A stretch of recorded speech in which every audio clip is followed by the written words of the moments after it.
When I was younger, I was about 12 years old, and I'd been arrested for fail to comply. I was at a friend's house over here that I wasn't supposed to be around, and we were on house arrest. And I slept at his house one night, and I'll never forget the day a police officer came right here, went to my house, and then came to get me, you know? I think the crazy thing about life is when you kind of go back into your story and realize the importance of some things that we go through. There's a seed of opportunity in any adversity, you know? You just have to be able to find that opportunity and see that it's more than just like the negative things that you go through, right? So, life is beautiful. What's going on, man? You all right? What's going on? That's it, fam. Good seeing you too, man.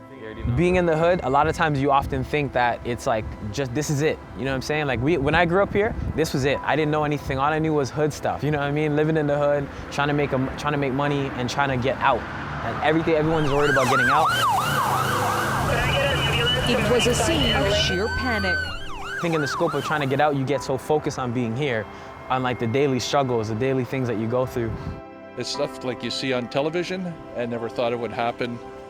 And it's a lot scarier than when you think. Growing up here, I realized that based on the demographic of where you live, there are opportunities that are given, and then there are opportunities you really have to fight for. And this is a place where you really have to fight for these opportunities. To me, that's not fair. You know, they say equality is giving everybody a pair of shoes, but equity is giving everybody a pair of shoes that fit. What it is really realizing that you don't have to be defined by what people say that you are. Life is not just the hood. Life is so much more than just the hood.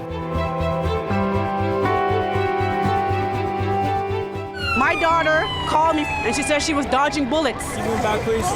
As rapid-fire gunshots cut through a community barbecue Monday night, sending hundreds of patrons running for cover. Sad to say, but by the numbers, this mass shooting does rank among the worst in recent history. There is anger in the community tonight about a lack of resources and a perception the police don't care enough about them.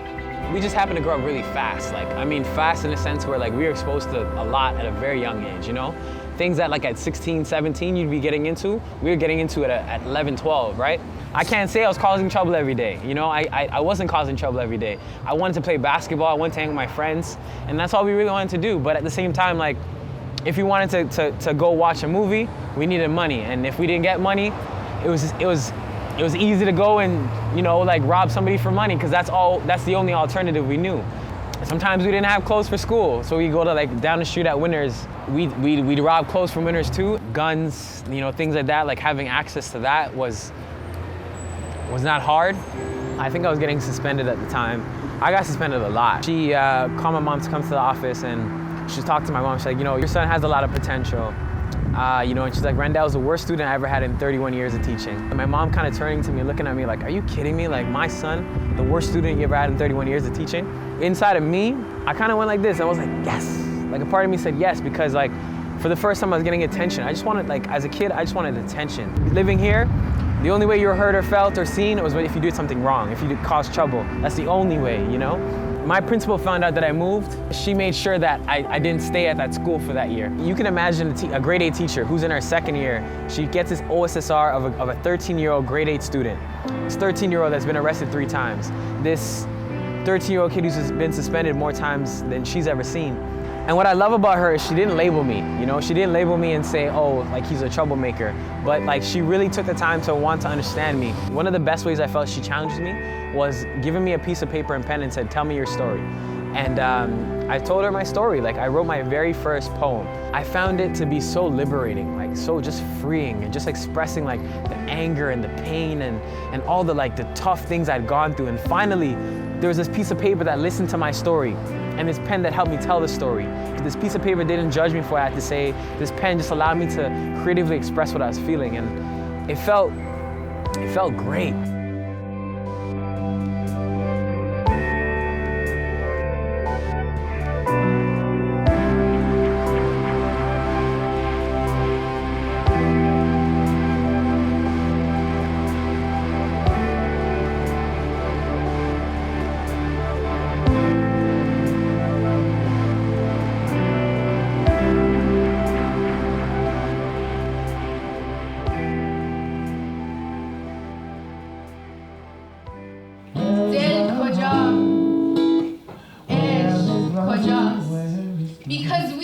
the children who fell in between cracks, in between country maps, in between languages, cultures, borders, and fell out of the family back home's photographs. The ones who need to lose themselves to be found, the ones who drown themselves inside their own selves just so they can at least begin to call their body home. We are the children who can't call any land on this earth home because every house we lived and loved in has thrown us out while also taking the non-existing welcome mats by the front door.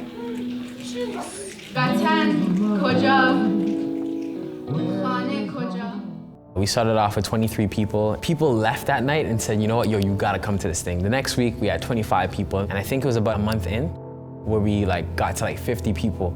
And people just left feeling so good about themselves, they had to tell somebody about it. It wasn't a matter of people who were following a leader, but people who found the leaders within themselves. And I feel like because I was able to share my story, and by me being so vulnerable and so open and honest with people, I think it inspired a movement of people who actually found that courage inside of themselves. I want to see a woman who doesn't have men wobbling out of her feet, but have her flat shoes digging to clay as she picks her enemy up and throws down some knowledge. So exactly 3 months in, we are at 90 people that come out to the show. And I remember that night being such a powerful show because that was the most amount of people we've ever had, and there's just such positive vibes flowing around. The room that we were in was not too much bigger than this, right? So when you have 90 people in a space like this and all positive, the energy, it really circulates very quickly. And we left just to hear there's a shooting that happened. I mean, the shooting was just 10 minutes down the street.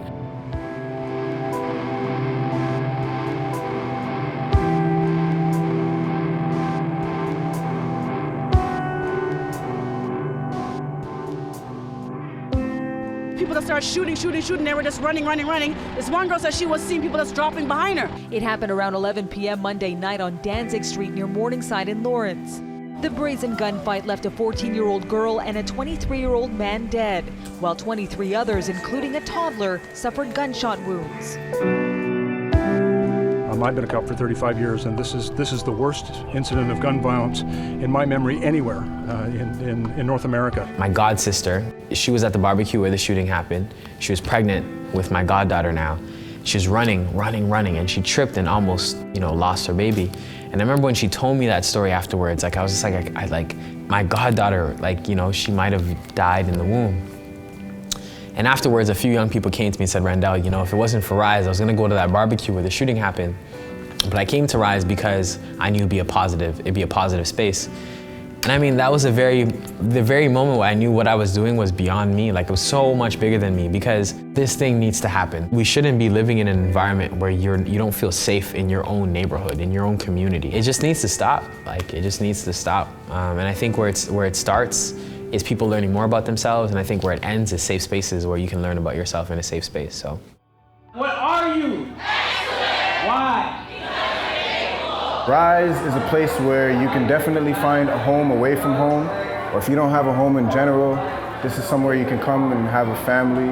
Rise is just ecstasy, it's entertainment, it's happiness, it's love. Ever since it landed on the map, I've just been attracted to it, so I've just tried to find myself here as much as I possibly can. Hold up your hands, your kings and queens, emperors and empresses. It's a family. Just a whole bunch of people bringing what they got and sharing it with everyone.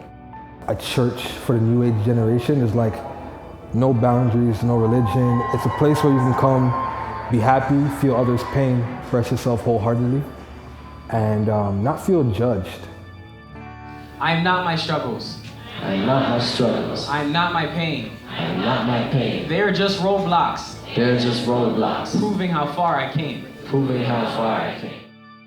In the neglected, piss-stained elevators, roach-infested apartments, boxed-in neighborhood I once called home, see, 9 out of 10 of my friends grew up without real men, so the cycle never ends. Never knew our family trees because apparently black fathers branch out and leave. You see, it's in our roots. Look at our anger, it's proof.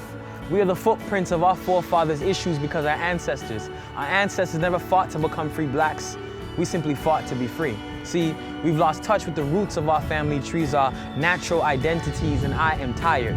Tired of trying to make sense out of life when our communities need change. See, these bills and laws are being passed every day. We've built the walls, but are boxed in like Cassius Clay.